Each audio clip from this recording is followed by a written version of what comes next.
এবার একজন এটা শোনার পরে যদি একজন কেউ আমাকে এখন প্রশ্ন করে আপনি ভার্জিন, আপনি বলছেন এখনো ভার্জিন, তার কি উত্তর দেবো? কিছু উত্তর দেওয়ার নেই। কবিদের পরিসর কমে যাবে এই আর কি। আমরা যারা বাঁচতে বাঁচতে আকাশের নিচে নিজেই নিজেকে পড়াতে পারি খুব কম আছে, তাদের জন্য কি প্রয়োজন সেটা কথা নয়, প্রয়োজন জানা তারা আছে তাই আগুন বাঁচে। একটু প্রেম করো ভালো করে, প্রেমটা ইজ 50%, সবসময় অন্যের উপর নির্ভর করে না। কারোর প্রতি প্রেমটা থাকলে সেই প্রেমটাকে আনন্দ করো।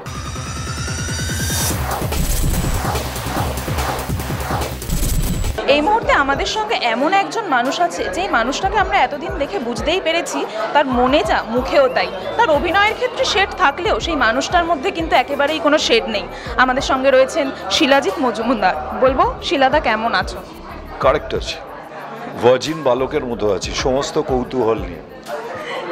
তোমার যে এই যে স্পষ্টভাষী, তুমি এত এই সমাজে দাঁড়িয়ে, এখনকার সমাজে দাঁড়িয়ে স্পষ্টভাষী হওয়া কতটা কঠিন এবং কতটা সহজ বলে তোমার মনে হয়? কঠিন না, কোন স্পষ্ট কথা, যে কথাটা দেখছি সেটা বলতে কঠিন কি? এটা কঠিন কিছু না।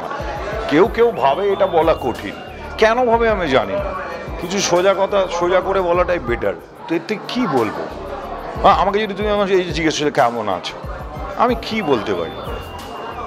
আমি দারুণ আছি, হ্যাঁ বলতে পারি। এবার তারপরে দারুণটা কীরকম আছো, কী চলছে, ডিটেলে যেতে হবে। সো ব্যাপার হচ্ছে যে সব কিছুর ওরকমভাবে উত্তর তো পাওয়া যায় না, কিন্তু স্পষ্টভাবে বোঝানোর জন্য আমি কী বললাম, আমি তোমায় কী বললাম আমি কেমন আছি? আমি ভার্জিন বালকের মতো আছি, মানে I am still I want to explore. হ্যাঁ, এবার একজন এটা শোনার পরে যদি একজন কেউ আমাকে এখন প্রশ্ন করে আপনি ভার্জিন, আপনি বলছেন এখনো ভার্জিন, তার কি উত্তর দেবো? কিছু উত্তর দেওয়ার নেই।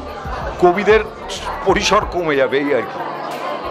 এবং এরকম সুন্দর একটা সন্ধ্যায় আমরা একত্রিত হয়েছি বিপ্লবকে ঘিরে, তো সেক্ষেত্রে বিপ্লব মনে হয় সবসময় সর্বদা বিরাজমান, এবং এই বিপ্লবের মধ্যেই ভালোবাসাটাও আছে। আমরা আজকে গানের মাধ্যমে দেখো, আমরা আজকে এখানে এসেছি, যদি আমার কথা বলো, আমি বাকিদের কথা জানি না, আমি এখানে এসেছি যে আমাদের এই সময়কার একজন ট্যালেন্টেড মিউজিশিয়ানরা কয়েকজন মিলে এবং একটা কিছু প্রডিউস করেছে, সেটার পাশে থাকবো। এবার এতে বিপ্লব না থাকতে পারতো, শুধু প্রেম থাকতে পারতো, এতে অনেক কিছু থাকতে পারতো। আমি আজকে এসেছি এই জায়গাটা গোটাটা দেখে ফ্রম দ্য পয়েন্ট অফ মনে মনে চেয়েছি, এখনও চাইছি যে ছবিটা দেখে এই গানটা শুনে লোকে আনন্দ পাক, কারণ ওটা খুব জরুরি, ওটা ভীষণ জরুরি। আনন্দ পেলে তারপরে তার থেকে কি নেংড়ে পেলো কি পেলো না সেটা শ্রোতা দর্শকদের ওপর। এখানে এই গানটা করে নবারুণরা বিরাট কি বিপ্লব করলো বা আমরা কি জানলাম, আঁচ পেলো, আমার এগুলো মাথাতে আসেইনি। কিন্তু আমি এসেছি যে এই ব্যাপারটা যেটা আমি দেখলাম যে আমার ইয়েস দিস ইজ আজকের ডেটের একটা কাজ। বোঝা যাচ্ছে মিনিমাল, বোঝা যাচ্ছে কনস্ট্রেন্ট, বাট এটা আজকের ডেটের একটা কাজ করার চেষ্টা, এবং সেটার মধ্যে পপুলার হওয়ার একটা এলিমেন্ট আছে, অনেকগুলো এলিমেন্ট আছে, সুন্দর গাওয়া, লিরিক, সুর, এইসব মিলে। এবার তারপরে এই ফিলোসফিক্যাল কথাবার্তা, সেটা এত বছরের পৃথিবী, হ্যাঁ, একটু আধটু পড়লে, একটু আধটু খুঁজলে, একটু আধটু দেখলে বা আমার সঙ্গে একটু বসলেই বুঝতে পারবে যে স্ট্রেট কোনো কিছু নেই। এক এক এক মানুষ যতদিন থাকবে ততদিনই সবগুলোই থাকবে। আজকের মতো সন্ধে থাকবে, আবার মাস দুয়েক আগে যেরকম আমার সময় কাটিয়েছি, একটা সাংঘাতিক মানসিক কী হবে বুঝতে পারছেন, সেরকম সময় মানুষকে কাটাতে হবে, কালকেও কাটাতে হতে পারে, ইউ নেভার নো। শিলাদা, আমরা যেটা বুঝি তুমি একজন মানে ভীষণভাবে প্রেমিক মানুষ, তো সেক্ষেত্রে মানে তোমার কি এখানে এসে বলে আবার ক্যামেরার সামনেই বলছিস, তো এই নিয়ে আলোচনা করতে গেলে তো নিবৃত্তি আলোচনা করতে হয়, কি আসছে বলা। সেই ক্ষেত্রে তোমার একটা মানে বিপ্লবের মানুষটা তুই কি করে বুঝলি? তো কার কাছ থেকে শুনলি, কার মুখের ঝালকে? নিজে ঝালটা খা তোর। মানে anyway, yes you are right, যে আমার মধ্যে প্রচুর প্রেম আছে। আচ্ছা, ইউ আর রাইট। এই যে একটা বিপ্লবের গানের কথাতেই আসলাম, তো সেক্ষেত্রে মানে তোমার কি মনে হয় বিপ্লবের মধ্যেও ভালোবাসা থাকাটা জরুরি? দেখ, আমি একটা ওই লাইন বলছিলাম না একটু আগে, যে আমরা যারা বাঁচতে বাঁচতে আকাশের নিচে নিজেই নিজেকে পড়াতে পারি খুব কম আছে, তাদের জন্য কি প্রয়োজন সেটা কথা নয়, প্রয়োজন জানা তারা আছে তাই আগুন বাঁচে।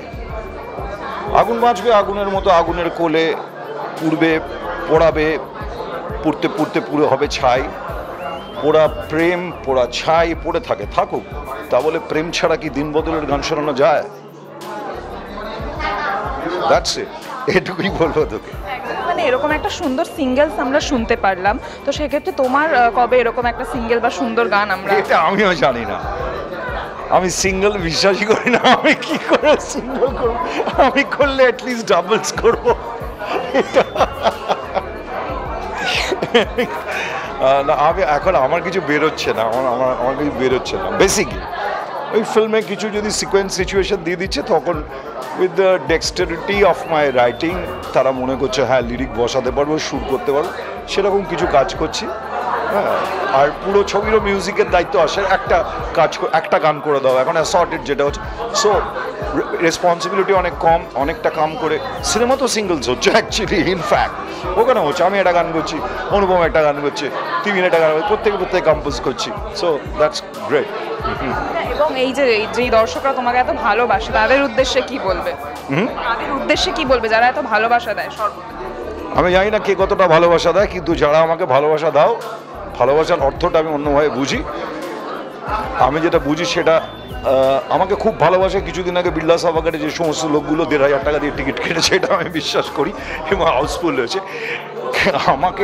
আমিও যদি তোমাকে ভালোবাসতাম কত, কিন্তু আমি যেটা চাইতে পারি একটা জিনিস, সেটা হয়তো তোমাদের পক্ষে ভালো বা খারাপ হবে জানি না, তোমাদের প্রচুর পয়সা হোক, প্রচুর টাকা হোক, এবং তোমরা বেশি হর্ন দিও না, হর্ন ছাড়া গাড়ি চালানোর চেষ্টা করো, লোককে বিব্রত করো না, আর একটু প্রেম করো ভালো করে। প্রেমটা ইজ 50%, সবসময় অন্যের উপর নির্ভর করে না। কারোর প্রতি প্রেমটা থাকলে সেই প্রেমটাকে আনন্দ করো, তাকে জানার দরকার নেই তুমি প্রেমটা করেছো। টলিউড ফোকাস কলকাতা চ্যানেলটি আপনাদের ভালো লেগে থাকলে লাইক করুন, সাবস্ক্রাইব করুন এবং আপনাদের পছন্দের ভিডিওটি অবশ্যই শেয়ার করুন। Tollywood focus Kolkata.